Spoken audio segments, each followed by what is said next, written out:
Welcome to the last episode of Season 1 of the Blue Radio podcast. In this episode, we will be hearing Part 3 of Kimberly's story. Up to now, in Part 1 and Part 2, we have heard of Kimberly's story up to the age of 10, up to the time that she was sexually abused and attempted suicide. Then she was sent to Children's Psychiatric Hospital. That we will hear about her experiences in this episode.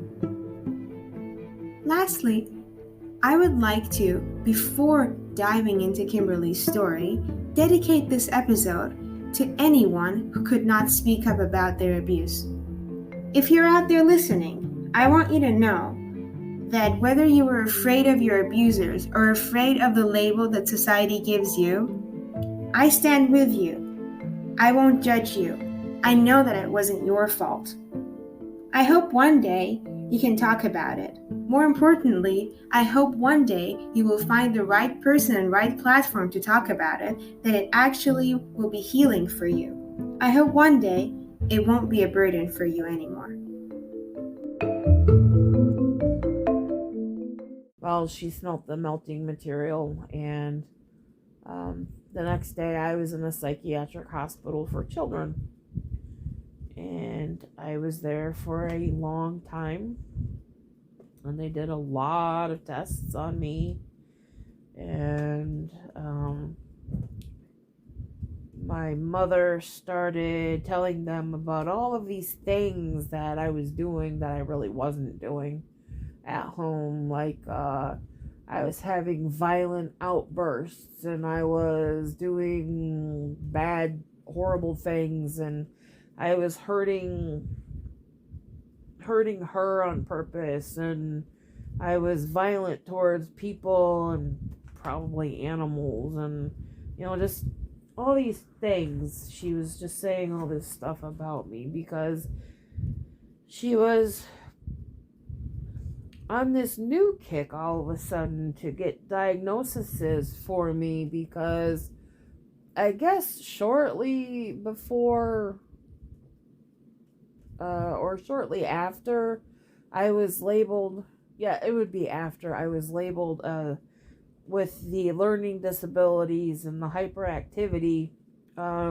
She filed with disability and started getting disability money for me because of my learning disabilities and whatnot. So when I was in the psychiatric hospital, she got this bright idea that she was going to tell these people these horror stories of all of this stuff that her psychotic daughter was doing, and all the things, just horrible things that were all made up.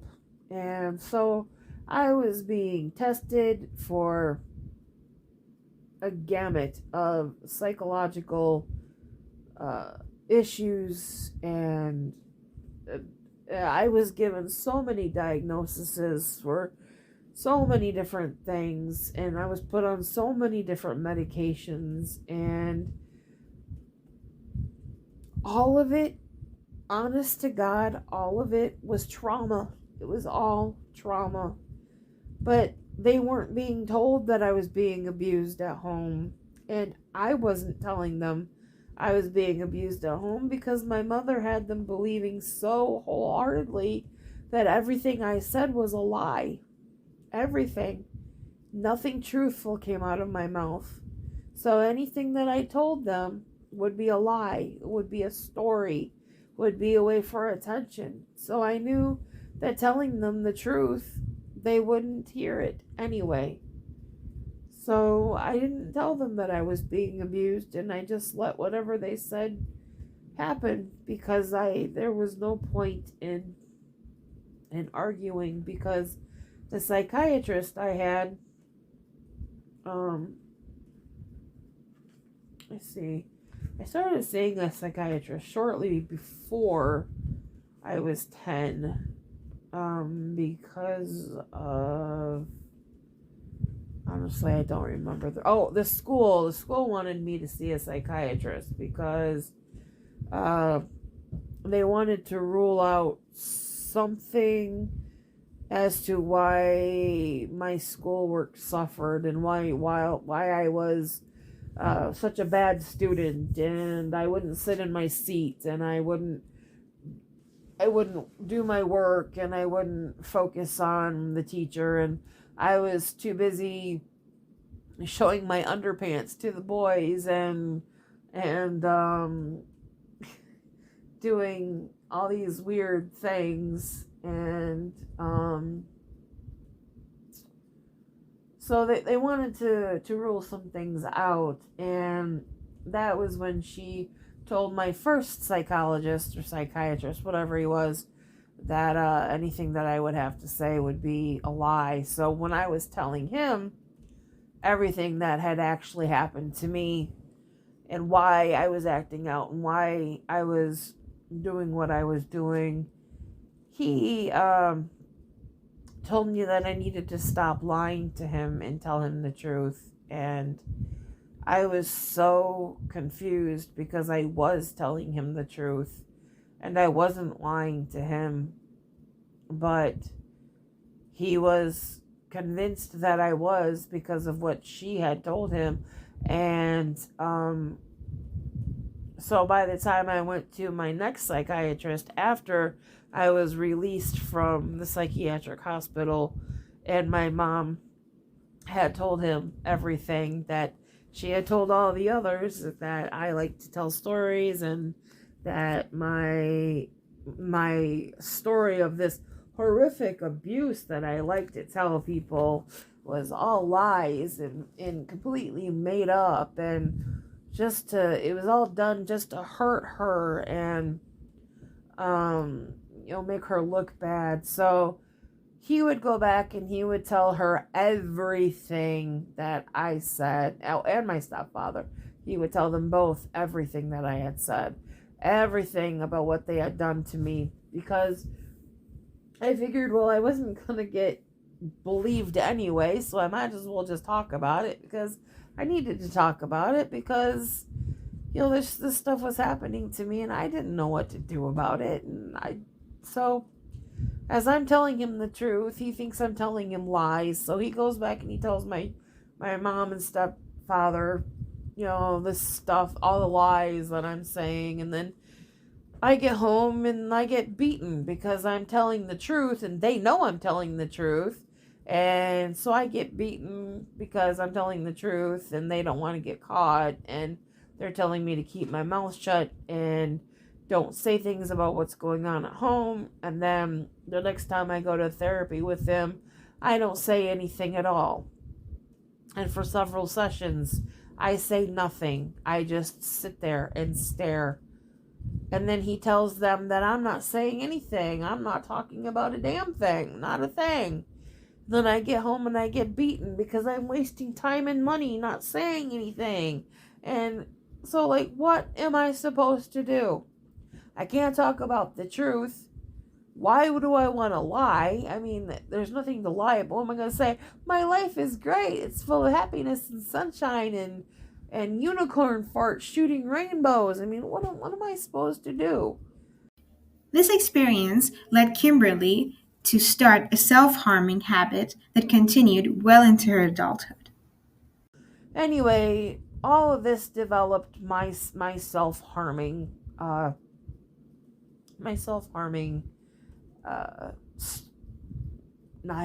journey. There we go, journey. I started cutting myself, and still to this day, when I get overwhelmed, when life gets too much, when I feel too many emotions, when whatever, I still, to this day, at 43 years old, cut myself, burn myself, not like burn myself, but like you take a dull item and you give yourself like a friction burn kind of thing. I shouldn't say burn myself, but yeah. So I haven't outgrown that, and I don't think I will outgrow that, because that is a self-help thing that I developed as a young child, and for some reason, it helps me in the moment. I don't like doing it. I don't like the scars that I have left behind, and I don't like that it hurts my husband, and I don't like, how I feel afterwards. But given the moment and the emotions and the release, everything else, I can't think about all that stuff, and I need that release. And then after I have that release and then reality comes back, then I feel like crap, and sometimes it makes me want to do it again.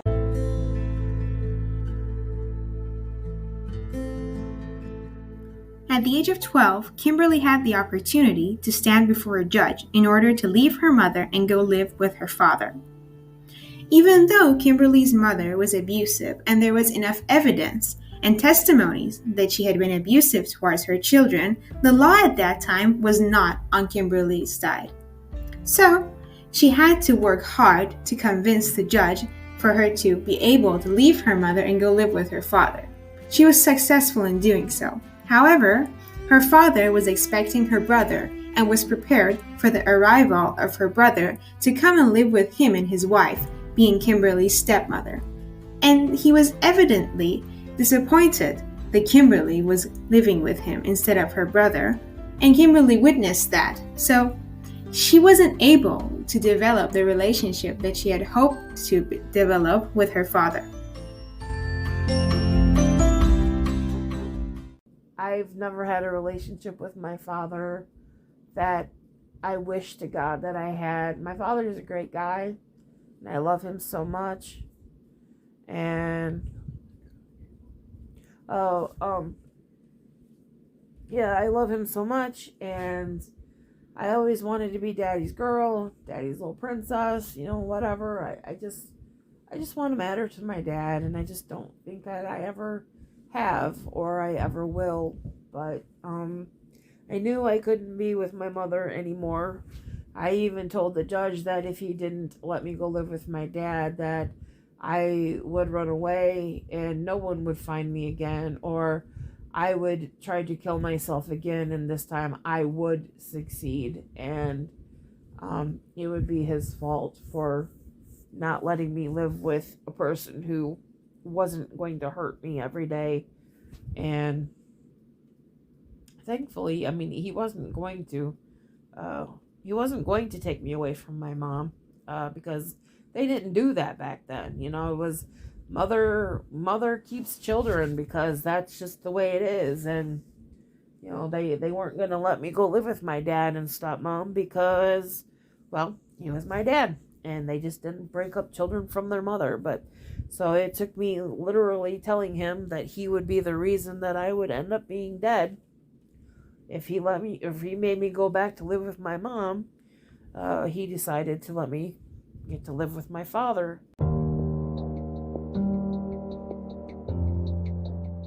Kimberly's childhood abuse impacted her general dynamic with other children and her socializing and friend making.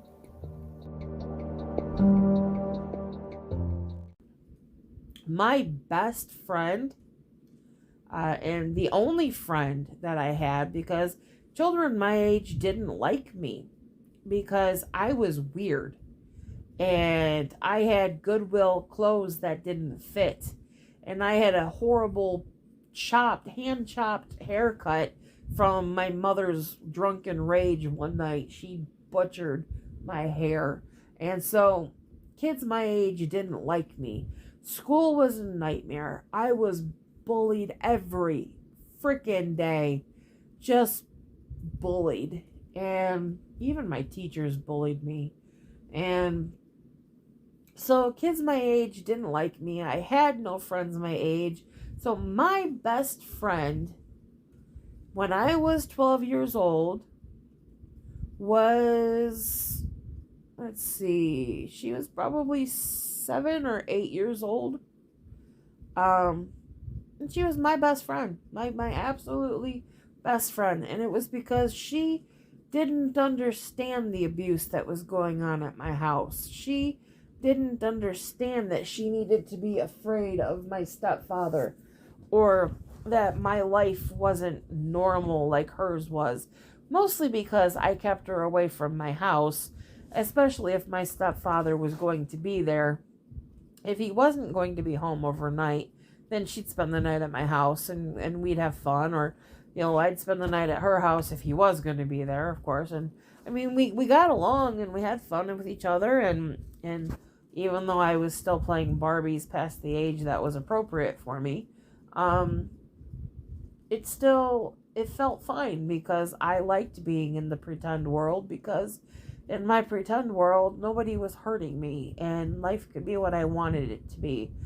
And it was pretty sad that my best friend was a very little girl, but which led to a lot of problems with her mother, because she was wondering if I had some sick intention with her daughter, because I'm the age I am and she's the age she is, and she was actually 4 when we started becoming friends, and I think I was 9 or 10. I don't remember exactly, but she was going on 5 when we met through a mutual friend who was more closer to my age but not my age. And anyway, it's a long story. So I could see why her mother would be like, why are you interested in my 4.5, 5-year-old when you are 9, 10, whatever age you are? And I totally could understand why she thought that I had some sick intention, but I didn't, and nothing ever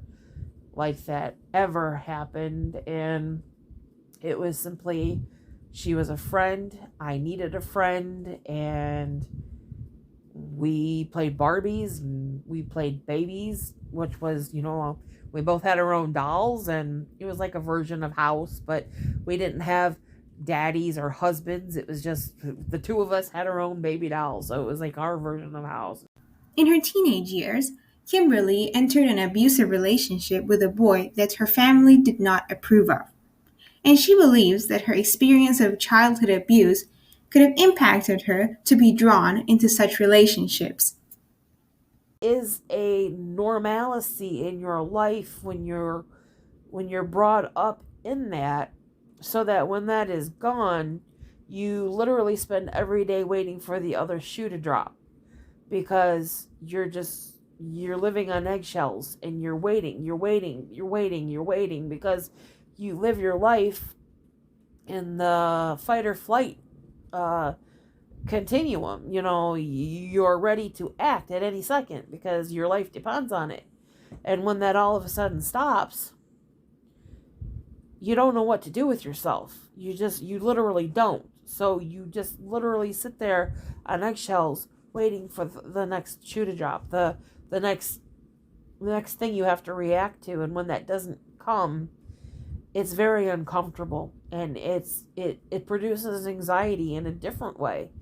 So getting involved with this guy, who at first treated me very nice, but I think I knew deep down he was going to be trouble. And since I knew, or I felt, I deserved the trouble, and I deserved to be treated like crap, when he started treating me like crap, it felt normal to me. And finally, I don't have to wait for the other shoe to drop, because things are happening now. Not that I wanted them, because I didn't. Not that I liked it, because I didn't. But it was normal to me. It felt finally like, okay, I'm being treated the way I'm supposed to be being treated. This is what's supposed to be happening to me.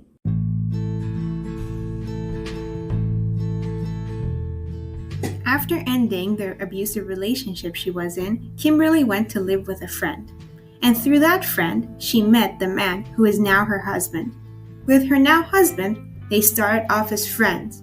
And Kimberly believes that the rocky start in their romantic relationship was due to her experience and expectations from a partner that had been a result of living in an abusive environment. He was respectful, kind, and helpful towards her, and they have been together for more than 20 years. Through that friend, I ended up I ended up getting involved with my now husband, who we had been friends with this whole time, but we just didn't know that we would be more than friends. And it was because of my now husband, he helped patch things up with my father and stepmother, which allowed me to be able to move back home in time to graduate high school. And then my husband and I, we have had our ups and downs. We have a great marriage, but we have a not so great life. And again, that's nothing to do with my abuse, and it's nothing to do with us. It's factors in our lives and things like that. But we have a very great, solid marriage, and is one of the biggest things that I am proud of. And it didn't start out this way.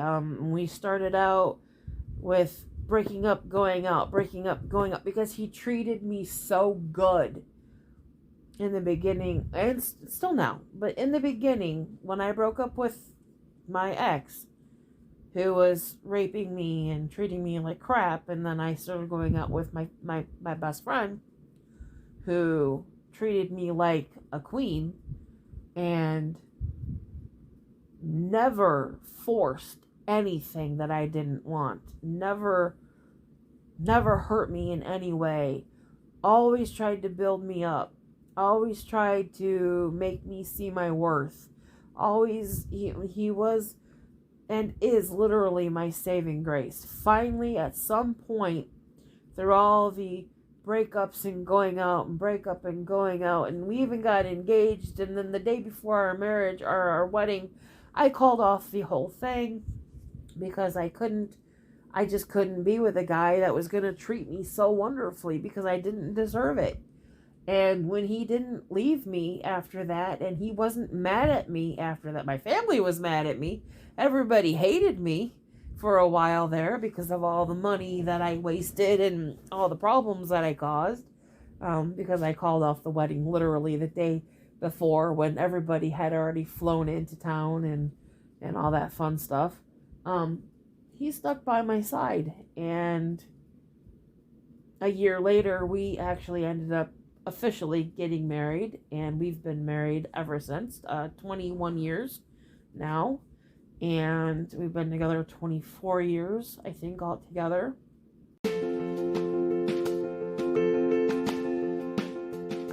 Kimberly's healing journey is through activism. She raises awareness about childhood abuse and helps survivors and victims. She has saved people from committing suicide and has changed lives with her help. I believe that I'm healing through telling my story to other survivors and other victims and people that don't know anything about abuse, and helping them to understand what abuse is. And as for the survivors and the victims, helping them to know they're not alone, having somebody they can relate with, having somebody they can ask questions to, or just talk to, or a shoulder to cry on. I'm all of that. I'm there for all of it. I want to be as helpful as I can be. I want to be a very strong advocate for abuse survival, and I want to be, I would like to do my own podcast one day, and I'd really love to publish my book. It would mean the world to me if I could help other people through what I've been through and make my life mean something, because I just do not believe in any way that my life has any meaning at all. And I want everything that I've been through to mean something and to help others, because I've just been through so much. And I just really believe I have many things that I can offer other people because of everything that I've been through.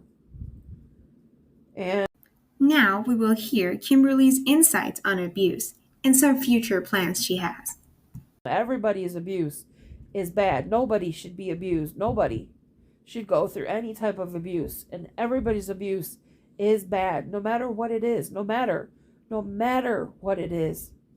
Everybody's abuse is abuse. And I don't care if you were smacked one time across the face and you thought it was the end of the world, life-changing abuse that was the worst thing ever, versus somebody who had something even worse than I did. Abuse is abuse. It doesn't matter the level of it.